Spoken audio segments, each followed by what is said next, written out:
मेरा भारत महान। गणतंत्र दिवस न केवल एक उत्सव है बल्कि गर्व और सम्मान भी है, क्योंकि पूरे भारत में इस दिन संविधान लागू हुआ था और नागरिकों को उनके मूल अधिकार प्राप्त हुए थे। Today, we are living in a free country, and the credit goes to the countless freedom fighters and our brave soldiers who paid their life for us. So we must not forget their sacrifices and must work together for the upliftment of the nation. With these beautiful lines, a very marvelous morning to one and all present here. Today, I, Priya, And I, Bhumi, of class 11th, is here before you to show our constitution in an innovative idea. Now, I welcome Gaurav sir to say a few words on the constitution. Good morning everyone. और शुरुआत करने के पहले चंद दो लाइनें अपने देश के लिए। हम अपनी जान के दुश्मन को भी जान कहते हैं, हम अपनी जान के दुश्मन को भी जान कहते हैं। मोहब्बत की इसी मिट्टी को हिंदुस्तान कहते हैं, हिंदुस्तान कहते हैं।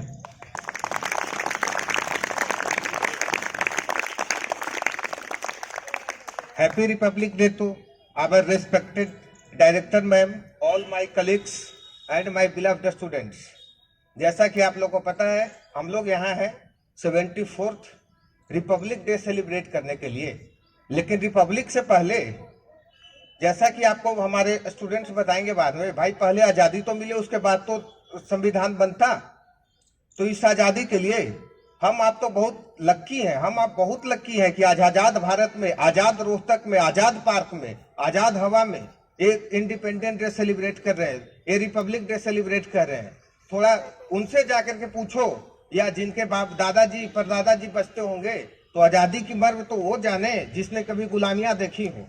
हम आप बहुत भाग्यशाली हैं कि इस भारत में जन्म लिए जहां हमने गुलामियां देखी ही नहीं।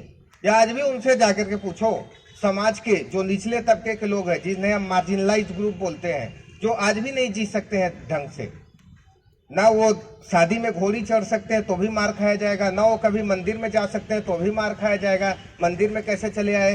तो हमने क्या, जो आज़ादी तो अचीव कर ली, संविधान भी बन गया, लेकिन क्या हम संवैधानिक मूल्यों पे आज भी खरे उतरे हैं?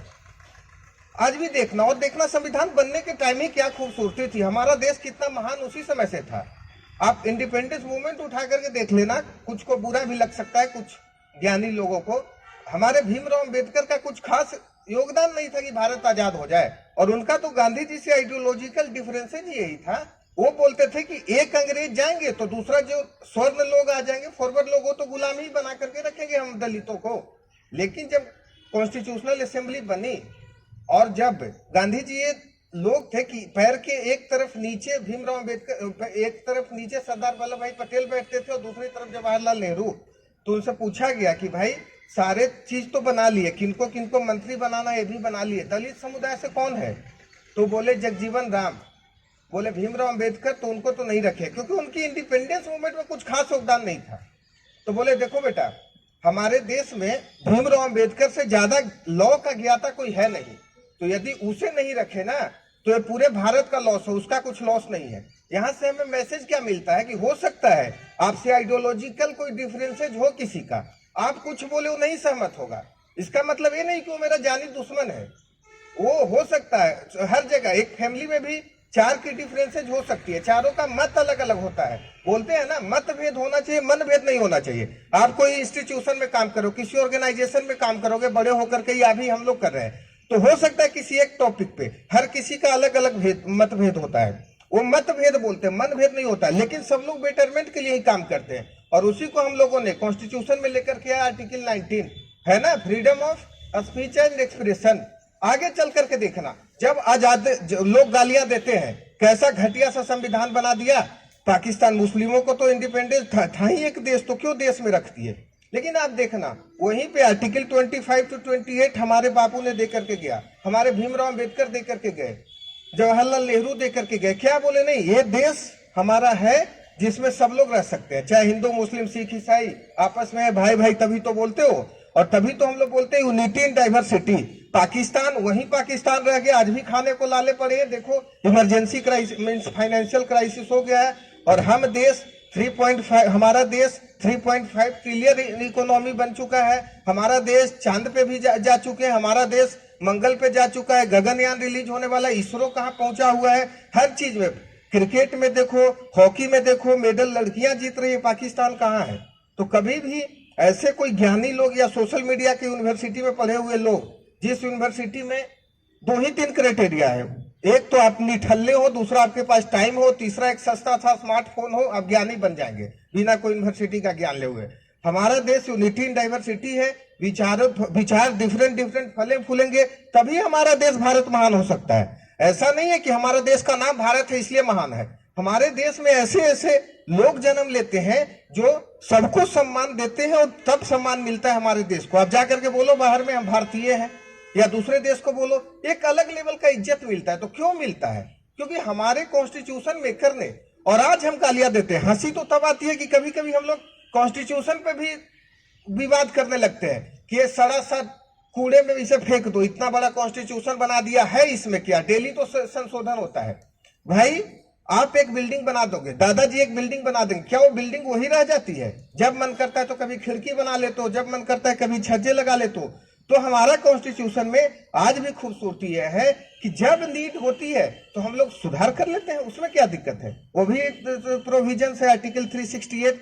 दूसरी चीजें हैं कि सेना तो हमारा देशभक्त है, वो तो हमारा बॉर्डर पे रक्षा करेगी, हमारा क्या करेगा? बॉर्डर बचाएगा। ये संविधान क्या सेना बचाने आएगा? आज सच में संविधान की क्राइसिस है। और वो क्यों है? क्योंकि आप हो सकता है, और ये क्या है सबसे ज्यादा, ये कि नेता तो पॉलिटिशियन है, पॉलिटिक्स ही करेंगे। हम आप में क्या देख रहे हैं? सोशल मीडिया का ऐसा बहाव है कि कोई मान लो थोड़ा सा गौरव सर किसी बच्चे को डांट दे तो हो सकता है बर्दाश्त ही ना करे। डांटना तो छोड़ो, एक इशू पे यदि हम 4 कलीग भी मन नहीं मिल रहा है तो अगला दिन से बातचीत बंद हो जाएगा। क्योंकि ये हमारा क्या होगा ना, हम लोग टॉलरेंट रह ही नहीं गए हैं। और ये किसी एक पार्टी की बात नहीं है।